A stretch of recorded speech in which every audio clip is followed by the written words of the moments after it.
Hello, Elon parents, and welcome to another episode of Between the Oaks. I'm Will Robertson, the Associate Director of Parent Engagement here at Elon, and we are out here on a beautiful Tuesday morning, just wrapped up another college coffee, and for the first time ever, we are recording Between the Oaks, literally between the oaks. So I'm happy to welcome our guest for today is Lauryn Polo, our social media manager here at Elon. Welcome, Lauryn. Thank you. Thank you for having me. Absolutely. So you're coming up on 3 years in your job. I sure am.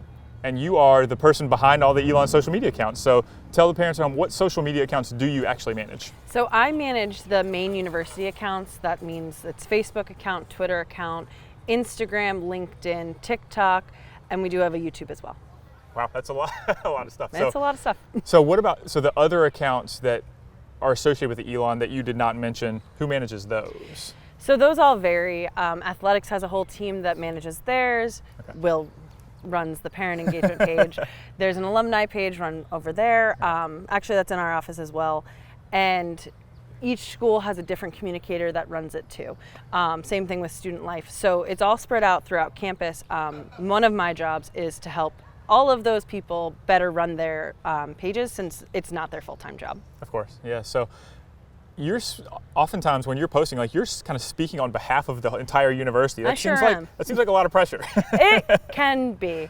But luckily this isn't my first time speaking on behalf of an organization. I was a nonprofit before this, speaking on behalf of the National Hemophilia Foundation.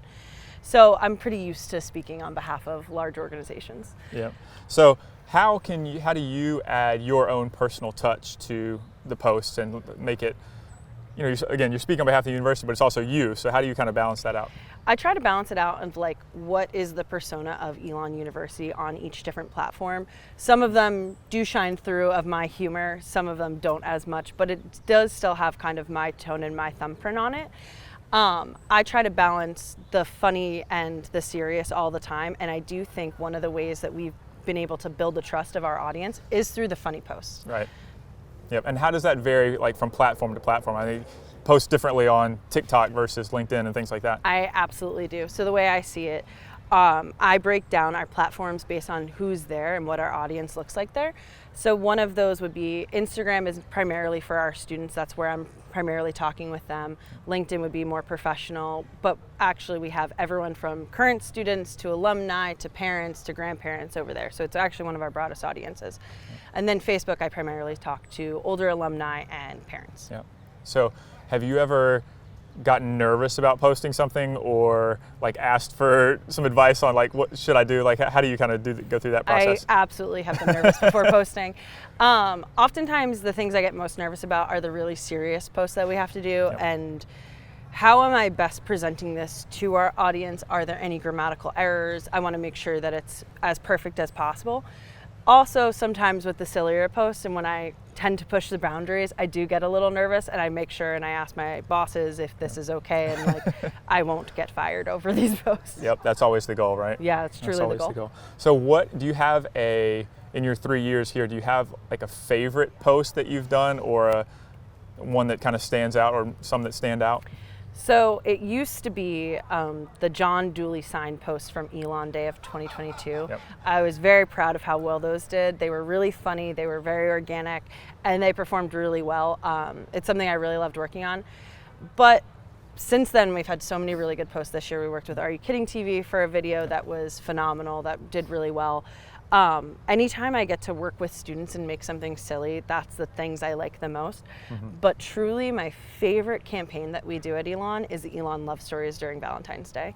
We ask alumni to send in their stories and I've heard some of the most beautiful stories ever and it just like gives a sense of levity to the job of like why you really do is sharing these stories that matter. Sure.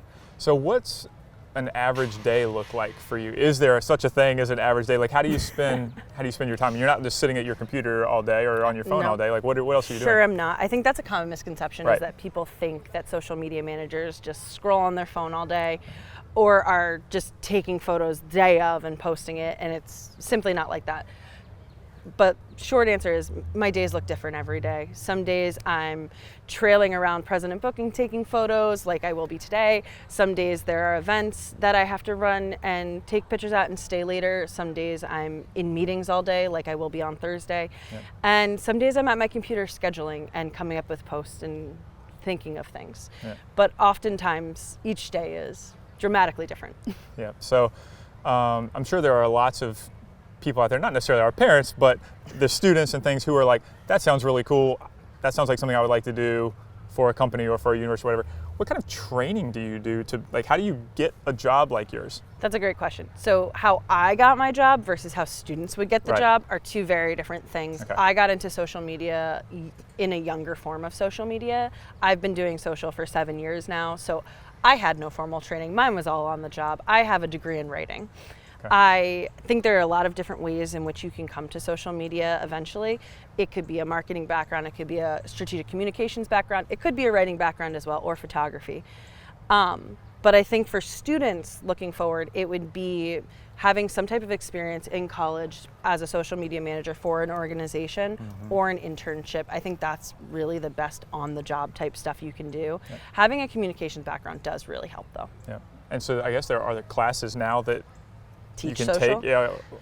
I think so. You're right. I think so. There should be. But also if a student is interested, we do have a social media ambassador program that I run for students so that they can learn a little bit more about social and have their own Elon branded social media account to like basically pump up what Elon looks like through the eyes of a social media ambassador. Very good. And I always like to kind of close these with a couple of questions so that our parents can get to know you a little bit better.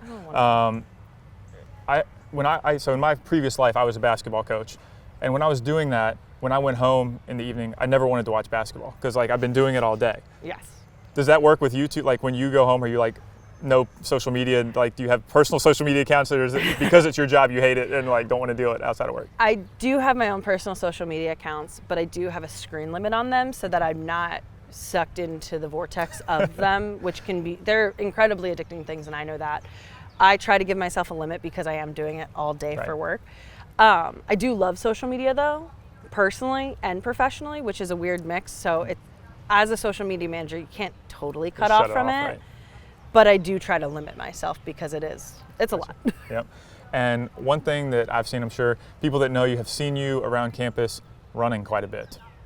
Oh, yes. Can you tell us a little bit, and you've done marathons and that sort of thing, tell the folks a little bit about that hobby, I guess. Thank you so much. Yeah. I am a runner. Yeah. I have completed my very first marathon last year in the New York City Marathon. Nice. Congratulations. Thank you so much. That's awesome. I would highly recommend anyone going to see it because it's fantastic. Yeah. I've been running since probably college, but I got more serious in it maybe 7 years ago, doing different halves and stuff like that. I actually have a race this weekend. Nice. That's awesome. Any more marathons, or is that one and done for marathons? Now. Okay. Not right now. It's running a marathon is incredibly time consuming. For sure.